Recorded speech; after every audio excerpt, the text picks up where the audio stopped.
主后2023年6月初8，每日圣恩讲读经。主的只是我生命的道路。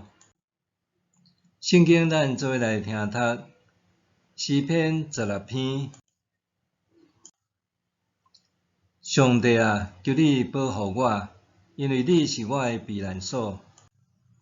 我捌对上主讲，你是我的主，只有你是我幸福的源头。地上的圣徒实在真尊贵，甲因做伙是我上大的欢喜。去底别个神明的人，一定加添痛苦。我毋参与因的献祭，嘛毋敬拜因的神明。上主，你是我的产业，我的福杯，你固守我应得的份额。你将真水的地分予我，我得到的产业实在真好。我要称赞教示我的上主，眠时我的心指点我。我不时感受上主的同在，伊伫我的正边，我袂动摇。所以我的心欢喜，我的神快乐，我的肉体安然自在。因为你袂甲我放杀伫阴府，嘛袂互你忠诚的子民落去深渊。你会指示我活命的道路，伫你面前我有满满的欢喜，伫你正边我有永远的快乐。主会指示我生命的道路。伫台湾教会流传一句话：一代兴，二代盛，三代默默无名，四代你请我无闲，五代神明满厝经。台湾基督徒甲古代以色列人同款，生活伫异教环境中。伫今仔日的台湾，基督徒人口的比例大约占4%，踮伫都会区的基督徒比例减菜有到10%，总是庄脚也是客庄的聚落比例差不多2/10几若定。毋管安怎，这个数据拢显示基督徒是占社会的少数。伫台湾，除了高雄圣安山新乐教会的信徒家己正做生活款以外，绝大多数的基督徒拢无可避免爱甲其他的宗教徒来往，甚至有一寡基督徒厝里的人就是信奉民间宗教。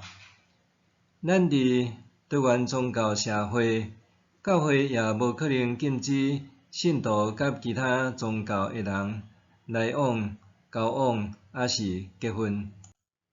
就算是对家己厝里的人，也无可能做即款的要求。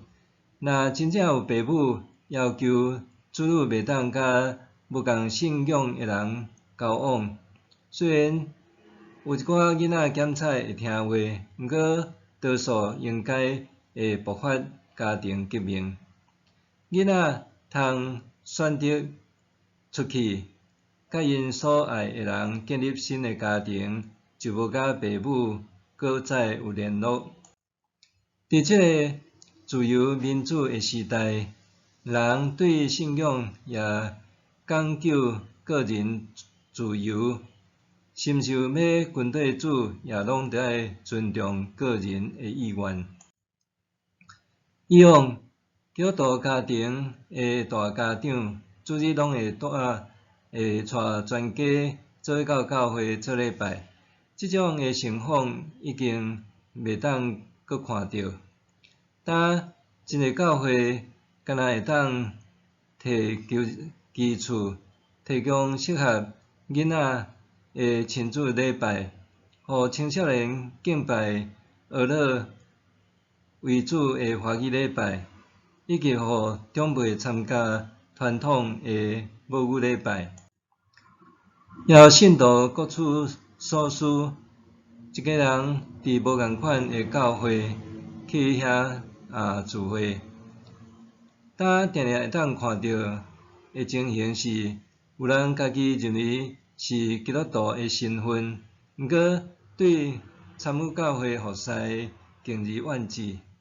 有人无愿意进一步认捌教会的历史，反而对新时代运动甲结合各种心灵疗愈的新兴宗教，因真有兴趣，甚至也有人倒转到伫传统民间信仰神明满处经的情况。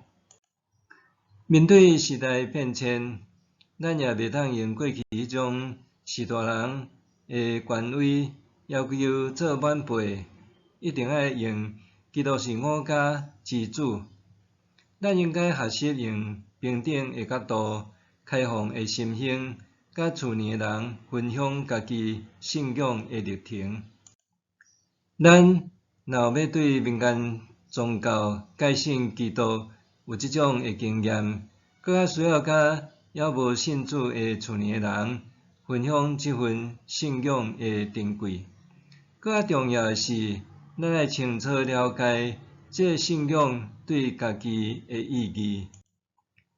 诗人讲：“你会指示我生命的道路，伫你的面前，我有满腹的欢喜；伫你的身边，我有永远的幸福。”这提醒咱，信主以后是毋是有遵照主的道来行，掠这做快乐？咱的言行举止是毋是有用信仰做中心？检查信仰只是注入上午的代志，甚至只要伫厝里上网来找介意的频道听讲道信息，连出门参与教会生活都无想要爱，或者是只要掠做家己已经有领到天堂的门票，安尼就够额，其他拢无重要。假使咱家己对信仰拢模糊无明，咱的下一代会好去倒位？默想：我安怎面对家族中的非基督徒，也是离开教会的厝里的人呢？怎样帮助因认捌福音，也是重新倒转来到伫基督的信仰呢？我要安怎面对家族中的非基督徒，也是已经离开教会的厝里的人？要怎样帮助因认捌福音，也是倒转来到伫基督的信仰呢？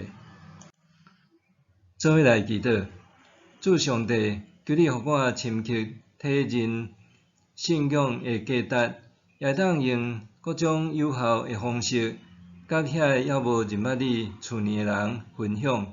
奉主的名祈祷，阿们。愿上帝赐你身心灵拢永行平安。